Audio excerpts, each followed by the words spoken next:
nos va a platicar su director, el ingeniero Octavio Romero, las razones por las cuales se presenta esta reforma legislativa a la ley del Infonavit. Y después vamos a hablar del Día Internacional del Migrante. Y ahí es donde les tenemos una hermosísima sorpresa a todos nuestros hermanos, hermanas, paisanos, paisanas, mexicanos, mexicanas que están del otro lado de la frontera. Les tenemos un regalo el día de hoy, un hermosísimo regalo, ya van a ver cuál es. Entonces, primero hablamos del Infonavit y después hablamos de… El regalo se llama Legado de Grandeza. Adelante, Octavio. Bueno, y… mentira.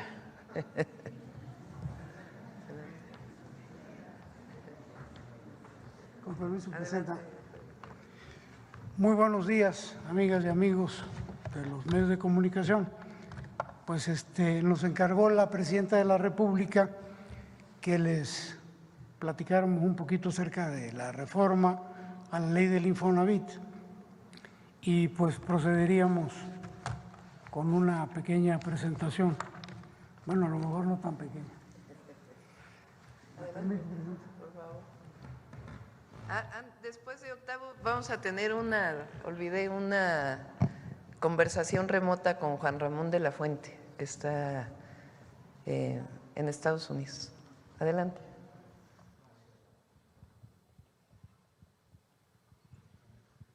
Por favor, la primera. Bueno, empezaríamos diciendo que el Infonavit se constituyó en 1972 a fin de garantizar el derecho a la vivienda de los trabajadores. Durante 15 años, después de 1972, operó con normalidad su función primordial, que era dar crédito barato a la derechohabiencia. Sin embargo, a partir de 1987 y hasta el inicio de la administración anterior del licenciado López Obrador, de manera inexplicable se entregaron créditos cuya característica fue que, a pesar de que los derechohabientes realizaban sus pagos correspondientes, lejos de bajar, subían los créditos. Esto los convertía en créditos impagables. El resultado de este diseño de financiamiento provocó que al día de hoy la cartera del Infonavit, que consta de 6.2 millones de créditos, tenga 4 millones en condición de impagables. La que sigue, por favor. Aunado a lo anterior, en los últimos 10 años no se ha construido vivienda para los trabajadores de menores ingresos, por lo que actualmente existen 7.3 millones de derechohabientes que pueden acceder a un crédito, pero que en el mercado no encuentran vivienda acorde a sus capacidades económicas. Es de destacar que en el gobierno del presidente Andrés Manuel López Obrador se instrumentaron medidas en beneficio de la derechohabiencia del Infonavit, sobre todo las que derivaron en el cambio de modelo de créditos impagables y en el establecimiento de políticas que prohibían desalojo de familias que caían en falta de pagos. En el gobierno del presidente López Obrador se dejaron de otorgar créditos impagables. A partir de ese gobierno los créditos son normales, son correctos y ya no se desalojaron familias durante su administración. Lo mismo que en la administración de la presidenta Claudia Sheinbaum. La que sigue, por favor. ¿Cuáles son las propuestas de reforma? Continuar diciendo que el incremento en la generación de empleos, así como el incremento del salario mínimo que de manera histórica se impulsó en la administración pasada, también jugaron a favor de los trabajadores, pues los recursos del Fondo de Vivienda aumentaron más de 5 veces, al pasar de 140,000 millones en 2018 a cerca de 800,000 millones al cierre de la administración del presidente López Obrador, al cierre de este año.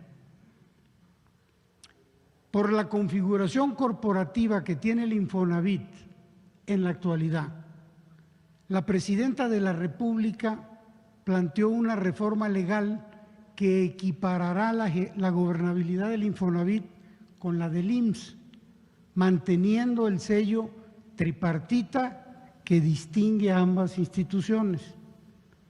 Bajo esas consideraciones, la reforma contempla, entre otras cosas, lo siguiente: un sistema de vivienda con orientación social que se amplía en 3 vertientes: crédito barato y suficiente, es decir, para que tengan acceso a vivienda derechohabientes que ganan menos de 2 salarios mínimos. El desarrollo de vivienda, es decir, el Infonavit va a tener la posibilidad de comprar terrenos, recibirlos en donación y construir vivienda. Y el arrendamiento social con opción a compra. Los trabajadores van a poder rentar sin exceder el pago del 30% de su salario para que tengan acceso a una vivienda adecuada. La que sigue, por favor. Ah, caray, ¿nos regresamos? No. Sí. La constructora del Infonavit realizará proyectos de desarrollo inmobiliario para los trabajadores que menos ganan y que históricamente no han tenido acceso a una vivienda barata y suficiente. Actualmente existen 7.3 millones de derechohabientes con ingresos de menos de 2 salarios mínimos que ya tienen derecho a un crédito para adquirir una vivienda de interés social, solo que estas no existen en el mercado. Estos 7.350.000 trabajadores se componen por 3.200.000 mujeres y 4.140.000 hombres. La que sigue, por favor. La empresa constructora de vivienda se hace indispensable por lo siguiente: durante los últimos 10 años se ha reducido notablemente la construcción de vivienda en general, particularmente la de interés social, con un valor promedio de 550,000 pesos. Aquí podemos observar en esta gráfica las construcciones de vivienda totales año por año que están registradas en el Registro Único de Vivienda, y el color rojo indica la vivienda de interés social. Vemos que en el 2016 se construyeron 264,000 viviendas, de las cuales la mitad, un poquito más de la mitad, eran de interés social. Pero vamos viendo que conforme avanzan los años, de 51% de vivienda de interés social pasó a 46, a 43, a 34, a 28, y este año, al cierre de agosto, 15%. Es decir, de 81,000 viviendas totales que se han construido hasta agosto de este año, hay que actualizar esta cifra al cierre, 12,000 son para interés social. Ya habíamos visto anteriormente que hay 7.300.000 personas que tienen derecho a este tipo de viviendas. No hay en el mercado. La que sigue, por favor. ¿Cuáles son los principales beneficios de esta constructora? Que se va a reducir el tiempo y el costo de producción de vivienda mediante la compra consolidada de los principales materiales de construcción. Se le va a dar prioridad a la mano de obra en los estados para la construcción de viviendas a través de la subcontratación de empresas locales con gente de las entidades, de los gobiernos, de los estados, coadyuvando al crecimiento regional y por ende a la economía nacional. Y las viviendas, y esto es muy importante porque fue una de las instrucciones muy precisas que dio la presidenta, van a estar ubicadas en los centros de desarrollo urbano y contarán con todos los servicios, agua, electricidad, transporte, luz, educación, con todo. No van a ser viviendas a 20 kilómetros de los centros de trabajo y lejanos a los servicios. Van a estar dentro de los centros urbanos o en las periferias de las ciudades. La que sigue, por favor.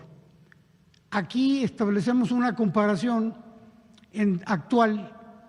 Esto es lo que hoy hace diferencia entre el Instituto Mexicano del Seguro Social y el Infonavit en cuanto a sus órganos de gobierno.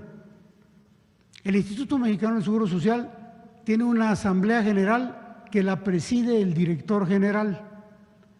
Tiene un consejo, esta asamblea está conformada por 10 integrantes del gobierno, 10 del sector de los trabajadores y 10 del sector empresarial. Es tripartita. Un consejo técnico, 12 miembros, 4 del sector de los trabajadores, 4 del sector gobierno, 4 del sector empresarial, tripartita. Y aquí el director general es miembro del Consejo Técnico, lo preside, y de la Asamblea General. Hay una sola dirección general. ¿Qué ocurre en el Infonavit? Hay una Asamblea General con 45 miembros, 15, 15 y 15, tripartita. Hay un Consejo de Administración que se equipara con el Consejo Técnico con 15 miembros, 5, 5 y 5. Pero el director general no es miembro ni del Consejo de Administración ni de la Asamblea General. Y adicionalmente en el Infonavit hay 3 directores generales o 3 direcciones generales. La del Infonavit, que es la que opera, y la dirección sectorial y empresarial y la dirección sectorial de trabajadores. Estas 2 no tienen funciones sustantivas ni tienen responsabilidad. La que sigue, por favor. ¿Qué es lo que se está planteando en la reforma? Homologar los órganos de gobierno, de manera tal que en el Infonavit ahora haya, igual que en el IMSS, 30 miembros, 10, 10, 10, no se pierde su característica tripartita. Que en el Consejo de Administración haya 12 miembros, 4, 4 y 4, 4 sector gobierno, 4 trabajadores, 4 sector empresarial, y también es tripartita. El cambio es que el director general ahora ya es miembro, o sería, a partir de la autorización de esta reforma, integrante del Consejo de Administración y de la Asamblea General. Y la desaparición de la Dirección General Sectorial de Trabajadores y de la Dirección General Sectorial de los Empresarios. De esta manera quedarían homologadas los órganos de ambas instituciones sociales. La que sigue, por favor. Un resumen de lo que acabo de decir. Se respeta el tripartismo paritario en los órganos de gobierno del Infonavit. Se homologa el esquema de gobierno al del IMSS. El director general, como representante del Ejecutivo, será nombrado y removido directamente por la Presidenta de la República. Hoy no sucede así. Hoy la Presidenta propone y la Asamblea decide. Se eliminan las direcciones sectoriales de trabajadores y empresarial que no tienen funciones sustantivas ni responsabilidades, pero sí tienen prerrogativas y percepciones económicas muy por encima del sueldo de la Presidenta de la República. Es decir, no tienen responsabilidades, no tienen funciones, pero ganan más que la Presidenta de la República.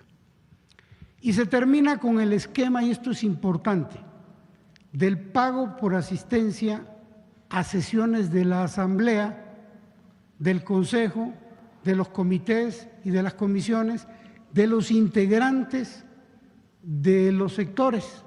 Cada uno de los integrantes que asiste a una asamblea, a un consejo, a un comité, a una comisión, cobra por asistencia entre 60 y 90 mil pesos por cada sesión.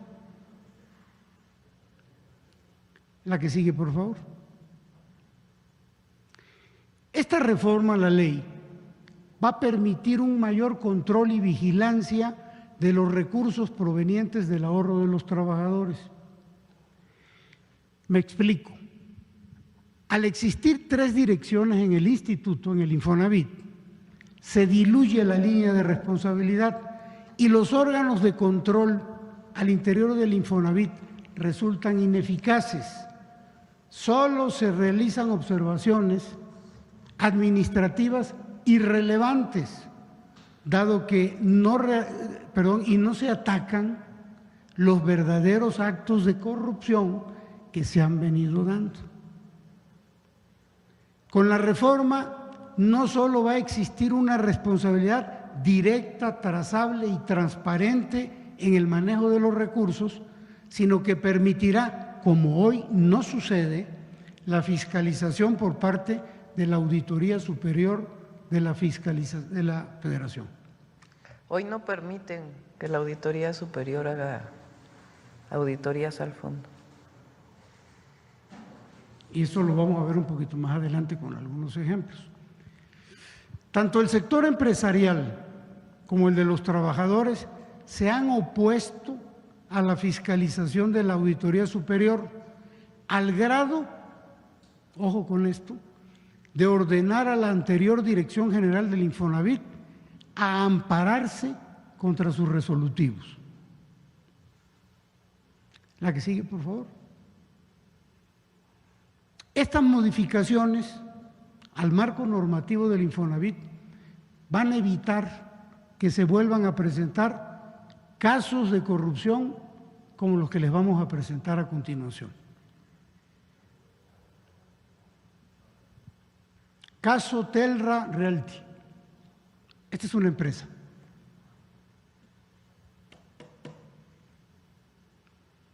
En el año 2014 se contrató a esta empresa para diseñar y operar una plataforma para administrar soluciones de viviendas de acreditados que cambian de lugar en donde residían. Está medio complicado entender el objeto del contrato. Lo que sí es fácil de entender es que el monto de este contrato eran 100 millones de pesos y esta empresa tenía 2 años para establecer la plataforma. Cuando se venció ese plazo de 2 años, la empresa Telra no entregó el servicio contratado. Debió haber sido penalizada en ese momento, porque no cumplió. Pero fíjense bien, contrario a ello, no solo no se le penalizó, sino que el Consejo de Administración autorizó el pago de una indemnización por un monto de 5,000 millones de pesos. Esto a mí me cuesta mucho trabajo. 2016 fue eso. Sí. Cuesta mucho trabajo entenderlo porque lo primero que cuando yo me enteré de esto, cómo a partir de un contrato de 100 millones, cómo a partir de un incumplimiento que debió haber sido una penalización, en lugar de penalizar, pagas, pero pagas 5,000 millones como indemnización. La empresa estaba conformada por 5 socios. 2 socios de Telra devolvieron 2,000 millones de pesos cuando se dieron cuenta que estaba medio chueco el asunto. Pero 3 se han negado a devolver 3,000 millones restantes. Esos 3,000 millones andan volando. Uno de los argumentos que se usó para pagar esta indemnización y que obra en la carpeta de investigación es el siguiente que les vamos a poner a su consideración. Este documento que les vamos a presentar es atribuido al despacho legal White & Case, presentado por la Dirección Sectorial Empresarial del Infonavit. Ojo con esto. Como justificación para el pago de la indemnización de los 5,000 millones y que obra como prueba en la carpeta de investigación. El documento que van a ver ustedes a continuación supuestamente justifica por qué un contrato de 100 millones de pesos que no cumplió la empresa debe de cobrar una indemnización de 5,000 millones. No era de 5,000, eran como de 7,000, pero hicieron una rebajita, la dejaron en 5,000. Este es el documento, esta es la empresa, White & Case, son 3 hojas y resulta muy interesante observar.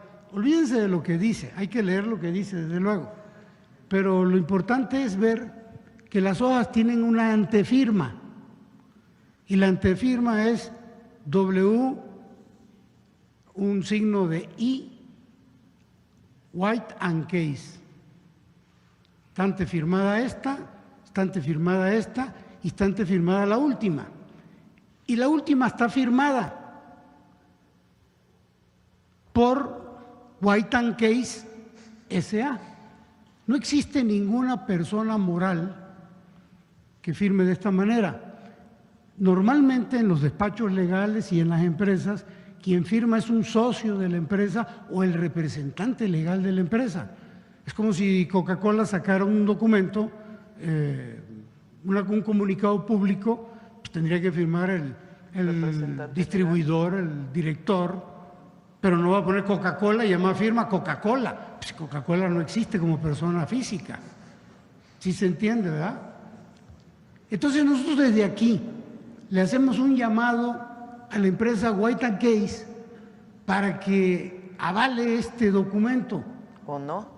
O no, porque nos parece bastante raro. Yo en mi vida he visto que una empresa pueda firmar, una empresa moral pueda firmar de esta manera. Firman los representantes, los directores. Esto lo presentó la Dirección General de los Empresarial como prueba, como justificación para el pago de los 5,000 millones. La que sigue, por favor. Y aquí viene algo interesante, que no termina el asunto todavía.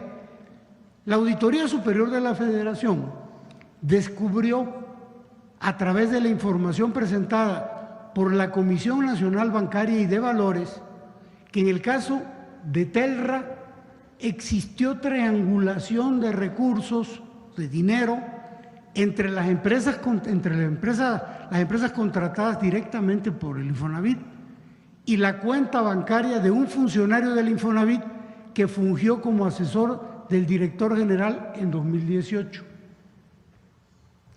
Eso es antes de que llegara el presidente Sí, López sí, fue Obrador. antes de la administración del presidente López Obrador. Sí, sí, es importante. Ante la intervención de la Auditoría Superior, ojo, por alguna razón, los sectores empresarial y de trabajadores instruyeron en octubre de 2023 al Infonavit a interponer un amparo contra el informe de resultados de dicho órgano fiscalizador con el voto en contra del sector gobierno y de la oposición de la Dirección General. A la fecha continúan impidiendo la atención a las recomendaciones de la ASF, de la Auditoría Superior, con el argumento principal de que la Auditoría Superior de la Federación no tiene competencia para auditar los recursos, ellos les llaman recursos privados que pertenecen a los trabajadores. Este informe de resultados de la Auditoría Superior es público y se puede consultar en el siguiente vínculo. La que sigue, por favor.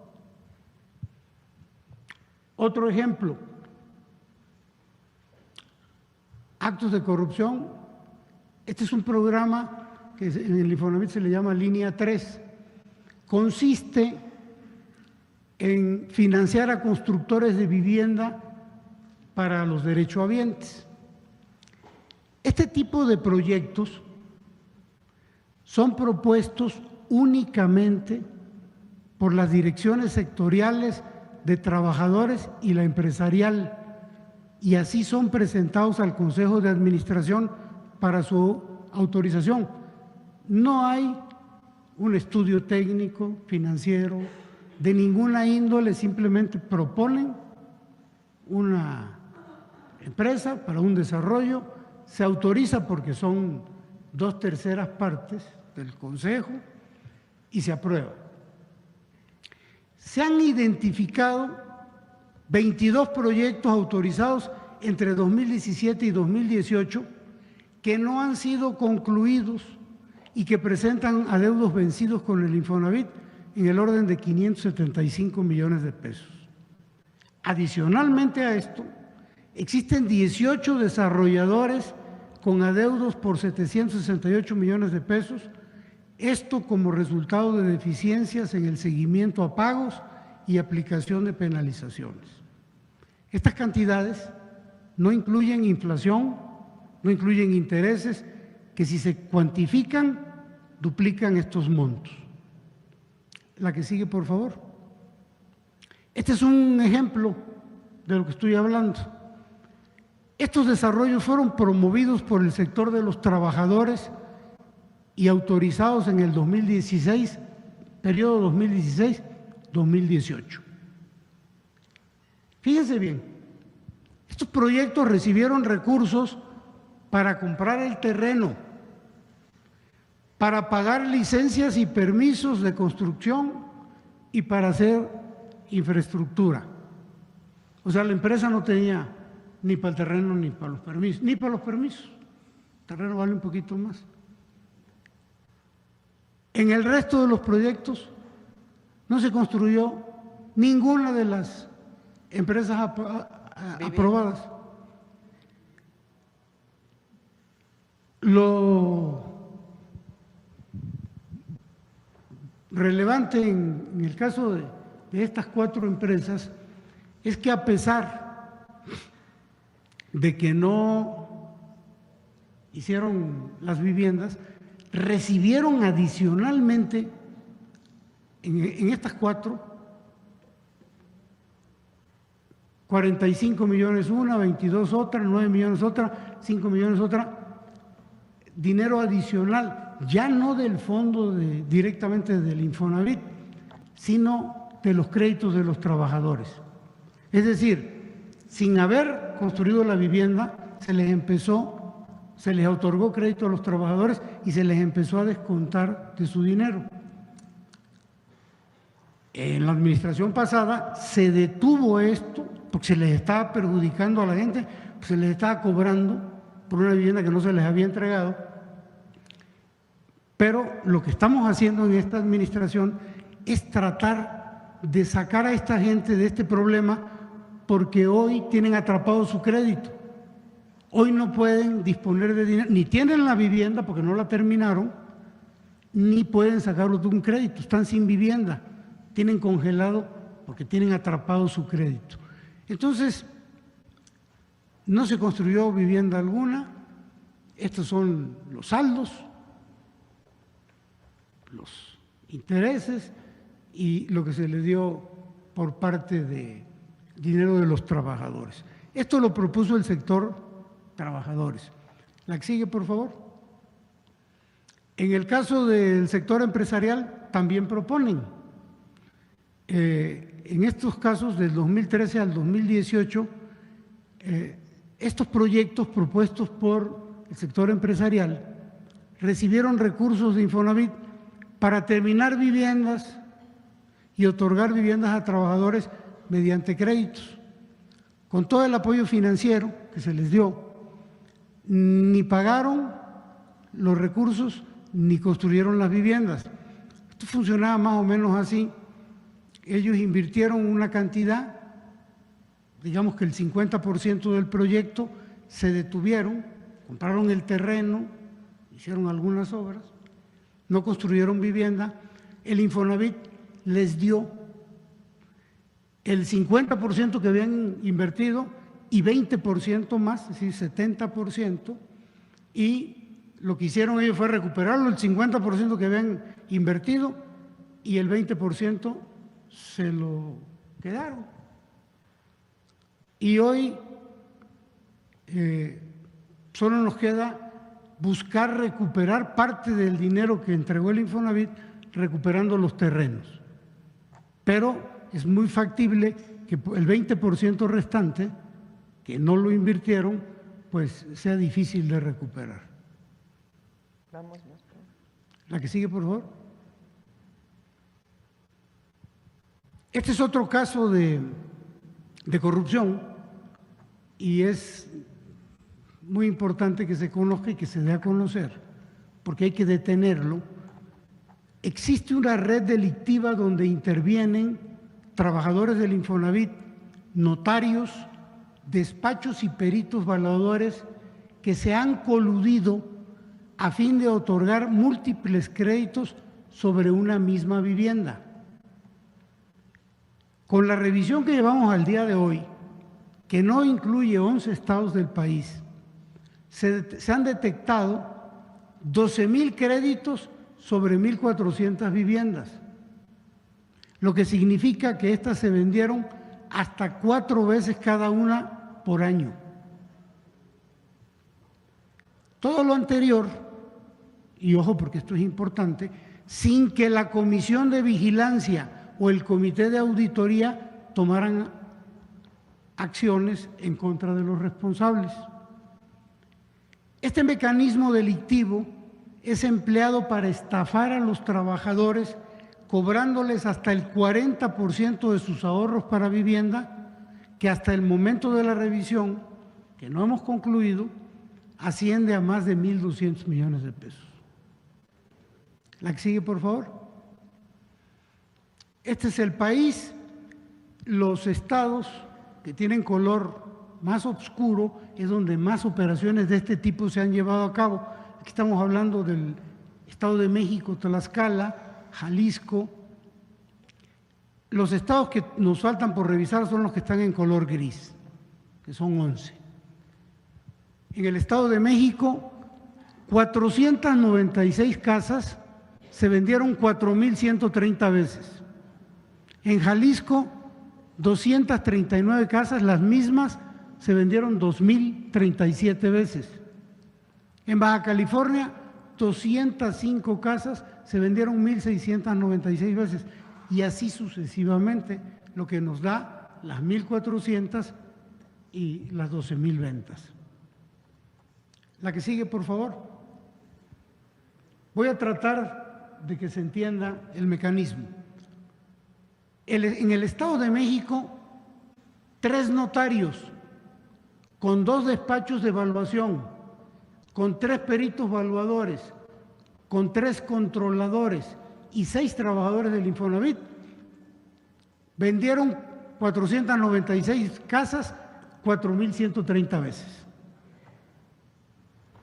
En Jalisco, 3 notarios, 1 despacho, 1 perito, 1 controlador, 2 trabajadores del Infonavit, vendieron 239 casas 2,037 veces. Y así sucesivamente. Tlaxcala es relevante porque aquí 35 casas se vendieron casi 800 veces y aquí operó, al igual que en Sonora, 1 notario, 1 despacho, 1 perito, 1 controlador y 1 trabajador del Infonavit.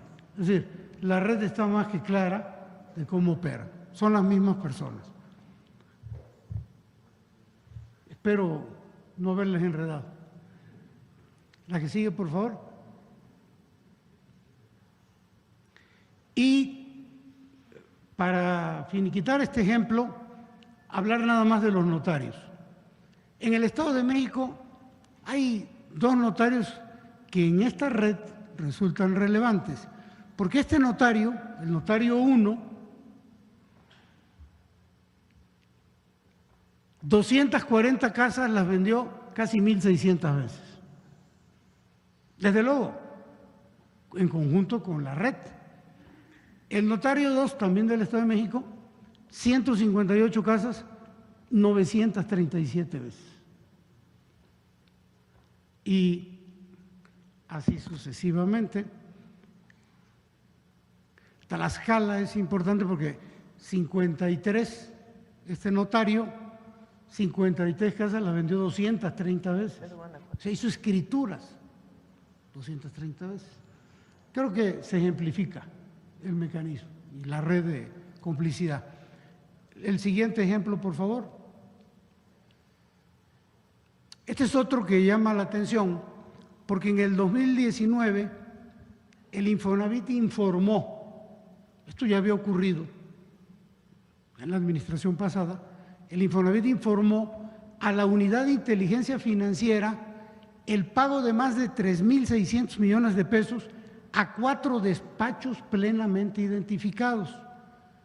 Estos despachos eran contratados para recuperar vivienda por la vía judicial. Y ojo aquí, esta práctica de la recuperación judicial se detuvo en la administración del presidente López Obrador y está detenido también en el gobierno de la presidenta Claudia Sheinbaum. Ya no se llevan a cabo este tipo de recuperaciones judiciales, no hay desalojos. Pero bueno, estamos hablando de otras épocas. 3.600 a 4 despachos. ¿Qué pasó? Que entre 2013 y 2015, estos despachos, en contubernio con diversos funcionarios del Poder Judicial, como que algo suena familiar aquí, y notarios de Nayarit, realizaron juicios fraudulentos en contra de 60,000 derechohabientes. Un ejemplo de este tipo de fraudes, de esta ilegalidad, es el siguiente. Un derechohabiente que vivía y tenía su casa en Chiapas fue notificado irregularmente en un domicilio en Nayarit, dentro de un juicio tramitado en el estado de Nayarit. Esto provocó que el derechohabiente quedara en estado de indefensión, pues nunca se enteró de que era parte de un juicio chiapaneco y lo notifican en Nayarit. ¿Cómo se iba a enterar? En un domicilio que quién sabe de quién era. La que sigue, por favor. Conclusión de este asunto: el Infonavit no recuperó ninguna vivienda y miles, y esto es lo peor, miles de derechohabientes fueron despojados de su vivienda sin un juicio justo, con todas estas irregularidades. Lo anterior, de nueva cuenta, sin que la Comisión de Vigilancia o el Comité de Auditoría tomara acciones en contra de los responsables. La que sigue, por favor. Este es otro. Esta es una empresa de seguros. Funcionarios del Infonavit contrataron ilegalmente un seguro de vida colectivo por 550 millones de pesos para los derechohabientes con crédito. ¿Por qué decimos que ilegalmente? Porque el instituto, el Infonavit, ya cubre ese seguro. Aquí están las fechas, 2013 y 2014, y los montos. La cobertura en esa época era contra riesgos de fallecimiento de las personas acreditadas solo en caso de desastre natural y de pandemias. Se adelantaron al COVID, lo que hacía que esta póliza fuera incobrable. Es decir, su contratación fue fraudulenta y, ojo, sin el consentimiento de los trabajadores acreditados y sin necesidad, porque ya el Infonavit cubre eso. De nueva cuenta, la Comisión de Vigilancia o el Comité de Auditoría no tomaron acciones en contra de los responsables. La que sigue, por favor. Vamos terminando. Ya con esto terminamos, Presidenta. Promesa. Hasta el 2010, el Registro Único de Vivienda tiene la finalidad de entregar un padrón de viviendas nuevas. Lo tenía a su cargo el Infonavit. En el 2011, el Consejo de Administración del Infonavit autorizó convertirlo en un fideicomiso que le pertenece al Infonavit. Ese fideicomiso genera recursos porque la información que da el Registro Único cobra por la entrega de esta información, pero ese ingreso no debe ser calificado como una utilidad toda vez que se debe reintegrar el ahorro de los trabajadores. En la sesión de julio de 2024, el Comité Técnico del RUP, donde participa el sector empresarial y de trabajadores, instruyó el pago de las utilidades del RUP. En noviembre pasado, el director del RUP gestionó el pago, como el pago de utilidades, a pesar de que un servidor dio instrucciones de no hacerlo, se repartieron las utilidades. En esta administración, como resultado de eso, 3 funcionarios han sido cesados y se están analizando las acciones legales correspondientes. Yo creo que esta es la última, ¿eh? Falta una. Se me va a enojar la presidenta, yo creo que ya me va a… No, dale. Nomás. ¿Cuál falta? ¡Ah! Esta es buenísima, presidenta.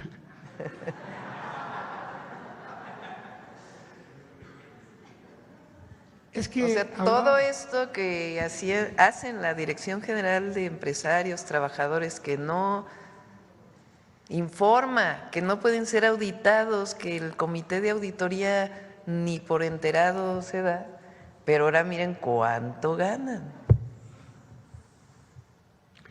El ingreso neto anual de la Presidenta de la República es anual de 1.992.000 pesos. Esto es mensual, vienen siendo 140.000 pesos aproximadamente. Fíjense bien cuánto gana el director sectorial de los empresarios. De los trabajadores. De los trabajadores. Anual, 3.255.000. Mucho más que el que gana la presidenta. Mensual, 271 contra 140. Eso sin considerar que les pagan a 60,000 pesos que vayan al consejo. Entonces, este es el director y los coordinadores, los gerentes, todos estos tienen un salario superior al de la presidenta, independientemente del nivel en el que se encuentre.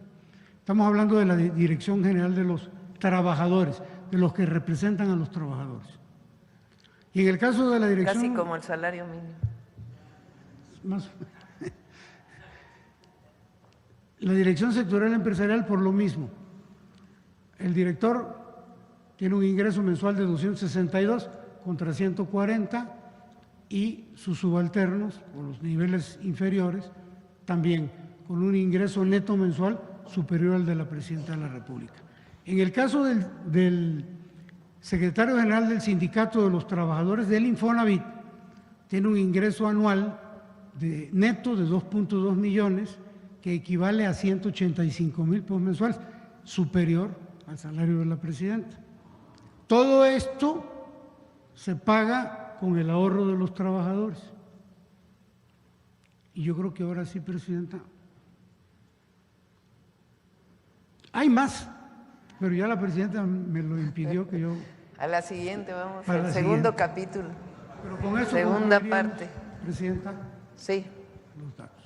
Creo que esto ejemplifica… Sí, sí hay denuncias y se van a presentar más denuncias de lo que se encuentre.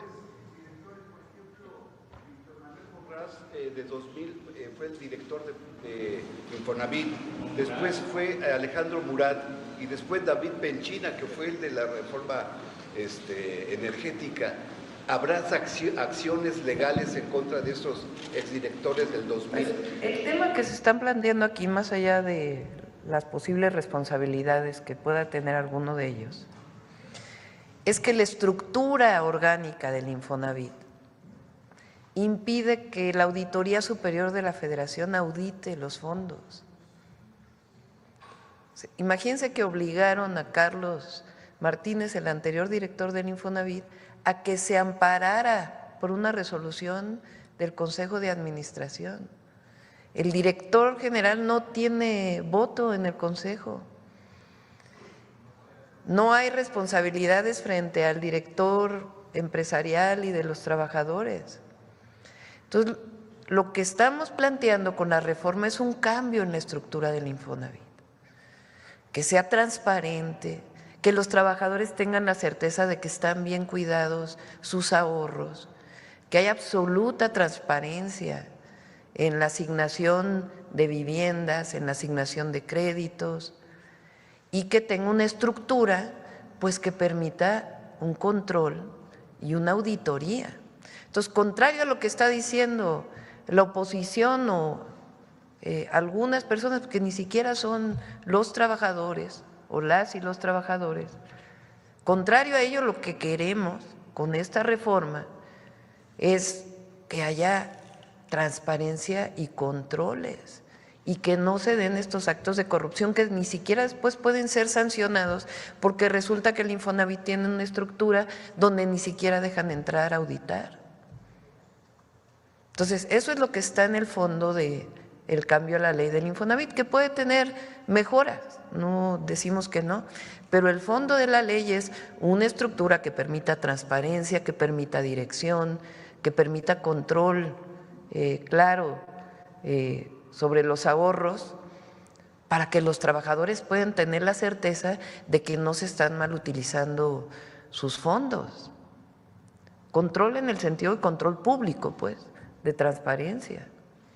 Entonces, eso más aparte que se puedan construir viviendas de interés social y que no solamente el Infonavit sea un fondo de ahorro que distribuye recursos a desarrolladores inmobiliarios, sino que sea un fondo de ahorro que permita pues que los trabajadores puedan tener vivienda, que al final ese es el objetivo central del Infonavit, el derecho a la vivienda. Entonces, se está trabajando para poder ayudarles y presentar la denuncia penal, porque administrativa, ¿a quién? Al propio Consejo de Vigilancia, que son ellos mismos. Entonces, por eso queremos que sea externa la vigilancia. Eso, las gobernadores exigen a los notarios, pero también se ha convertido. Pues ya iremos informando de todas las medidas que se van a tomar. Lo que nos interesa ahora es que sepan que el objetivo de la reforma a la ley pues es erradicar la corrupción, que sea transparente el uso de los recursos para los trabajadores, que son sus fondos de ahorro que permiten que puedan tener vivienda y generar un esquema donde también participe la vivienda privada, los desarrolladores privados, sobre todo estatales, sociales de vivienda, pero hacer vivienda social, que es el objetivo central del Infonavit.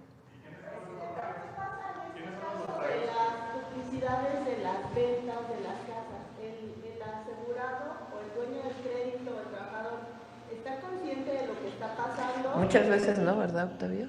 Que el trabajador no está consciente de que se hizo este fraude. En el caso de las viviendas que se vendieron no sé cuántas veces. No, bueno.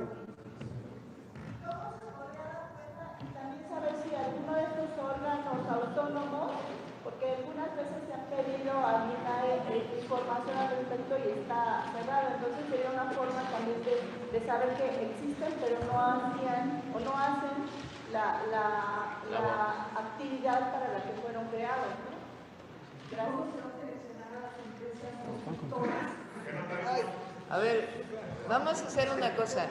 Contesta, Octavio, el tema de si los trabajadores llegaron a estar informados de estos fraudes en distintos casos y la próxima semana, y seguimos pues en las siguientes semanas, porque esto es muy importante para las y los trabajadores que tienen su dinero en el Infonavit. Y para el país. Esta pregunta es muy importante y qué bueno que Diosito. Qué bueno que se hace porque el Fondo de Vivienda de los Trabajadores tiene como finalidad que el trabajador tenga derecho a un crédito para vivienda, pero hay trabajadores que no ocupan ese fondo para vivienda porque a lo mejor heredaron una casa, no necesitan la vivienda. Ese dinero, el día que ellos se retiren, se va a su jubilación, no se pierde, siempre es de ellos. Lo ocupan para vivienda o lo ocupan para su jubilación. Muchos trabajadores no saben que tienen ese dinero y hay muchos coyotes que se aprovechan del desconocimiento de los trabajadores para decirles, oye, yo te saco tu dinero del Infonavit, porque si no se lo va a quedar el gobierno. Engañan al trabajador, claro, yo te lo saco a través de estas redes de complicidad, pero te quito el 30 o el 40% de ese monto. Entonces, el trabajador engañado a veces acepta la operación, se saca el dinero a través de esta red de corrupción, se saca el crédito, se compra una casa, se vuelve a vender, se le da el dinero al trabajador menos su 40% correspondiente, y como esto es más, múltiple, se crea un fraude tipo pirámide, en donde al final del día el último es el que va a pagar. Hemos descubierto casos, en el caso de la venta masiva, en donde al final empiezan a suplantar identidades, agarran el nombre de un derechohabiente que ni siquiera sabe, le falsifican los documentos y sacan el crédito a su nombre para empezar a tapar los huecos que se van generando. Pero entonces es parte de un engaño y es importante que los trabajadores sepan que su dinero está absolutamente seguro y que lo pueden usar para adquirir vivienda o para su retiro en el caso de que no requieran la vivienda. Presidenta, no sé si con esto. ¿Esas viviendas no están registradas en el registro público? Sí. En algunos casos sí, porque el notario, pero se venden varias veces, pues es el notario, por eso dice el director del Infonavit que hay notarios involucrados en estas redes, lamentablemente, y hay notarios buenísimos, muy honestos, pero hay algunos que lamentablemente están aquí. Todo esto pues se va a denunciar. Si quieren vamos a dejarlo aquí, el tema Infonavit, porque ya vamos avanzados y además ya vamos a informarlo en el siguiente capítulo del Infonavit.